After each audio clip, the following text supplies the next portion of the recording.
এখন সকাল কটা বাজে, 6টা বেজে গেছে। আর আমি অনেক সকালে উঠেছি, উঠে চলে এলাম হাওড়া। এখানে চা খাবো। ট্রেন এসে গেছে, এখন ট্রেনে উঠবো।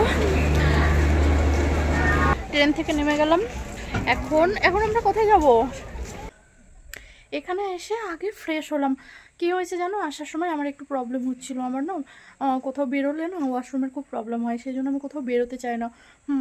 এই একটা খুব প্রবলেম আমার। আর আমার যেখানে সেখানে না মানে যেতে ইচ্ছে করে না এরকম।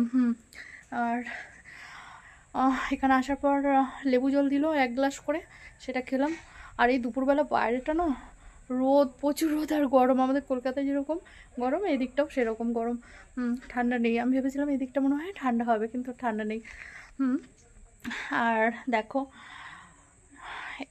জায়গাটা খুব সুন্দর লাগছে। আর আমি এখন এই জায়গাতেই রয়েছি। দেখো ন্যাচারাল ভিউটা। পাহাড়টা বেশি বড় না, ছোট পাহাড়।